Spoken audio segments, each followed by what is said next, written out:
posture of week 3. Yay, congratulations. So posture 18 is Janu Shirshasana.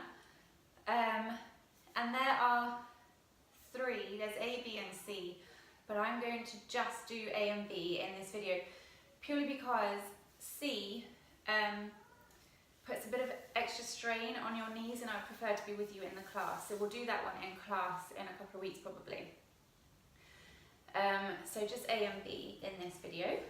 And Janu Shirshasana means head to knee, but actually the thing to remember in this posture is, so when you bring your head to your knee, in most poses, you end up rounding your shoulders and rounding your back, and that's not good. You want a nice clean flow of energy through your spine, a nice clean line. So it's not really a head to knee, it's more of a chest to knee, chest to shin, bringing your heart down towards your legs rather than your head, and that way you won't round your back and you just protect your spine and your lower back a little bit. So Janu Shirshasana, you would probably come to from either a seated forward fold or a Dandasana, just from a seated position. I'm actually going to do it this way so you can see the placement of my legs, and then I'll turn around so you can see the fold. That's probably the easiest way. So from a seated position, so imagining you're in Dandasana, which is staff pose. So you've got a nice straight spine, engaged legs. Your feet aren't flopping out, they're nice and engaged, nice and straight, pointing towards the ceiling. And you're going to bend your right leg, your right knee, so that you can bring that sole of the foot inside and really press it firmly into the left thigh. So you should now have a nice right angle between your thighs. And you want your hips, your pelvis to be facing, pointing over that extended leg. If it's uncomfortable, then you can move your foot down a little, so it's more near your knee. The only thing to remember is to not put pressure, so don't put the sole of your foot on your knee, don't put any pressure on your knees.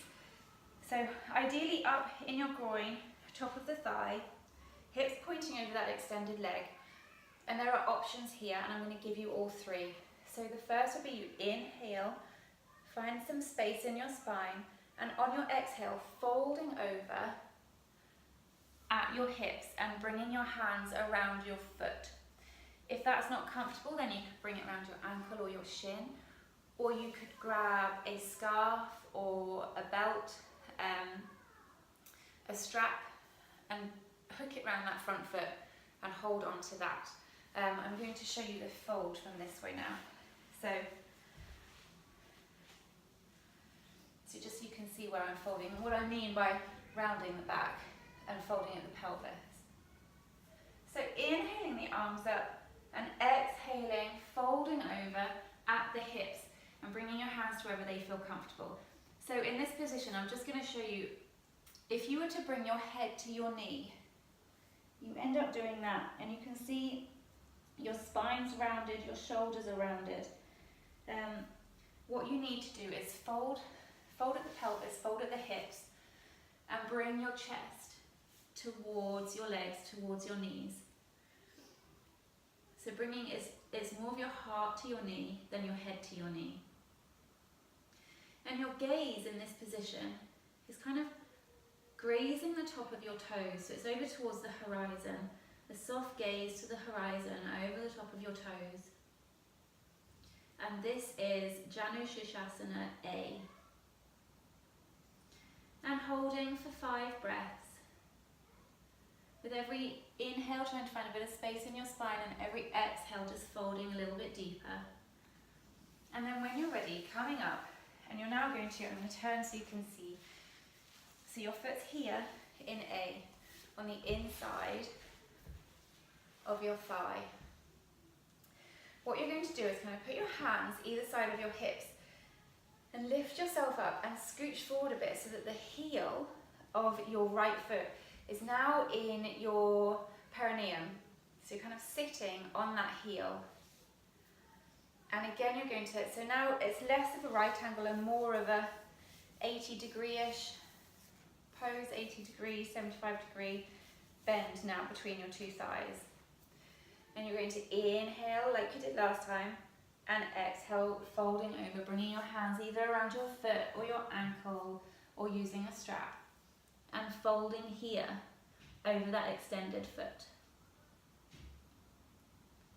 And you'll just feel slightly different muscles engage in this posture. So it's still, this is Janu Shirshasana B. So it's still a forward fold. It's still one leg extended and one leg bent. But you'll just feel slightly different muscles engaged purely on the placement of that foot. And again, holding it for 5. And then when you're ready, coming up and releasing. And then you're going to do the same on the opposite side. So A with your left leg bent, and then B with your left leg bent. And that's Janu Shirshasana A and B. And I hope you enjoy them. They're such a nice feeling on the backs of your legs, such a nice stretch in your legs. Great for runners. And I really hope you enjoy them. And I will see you in a couple of days for the start of your final week, week 4. Okay, bye guys.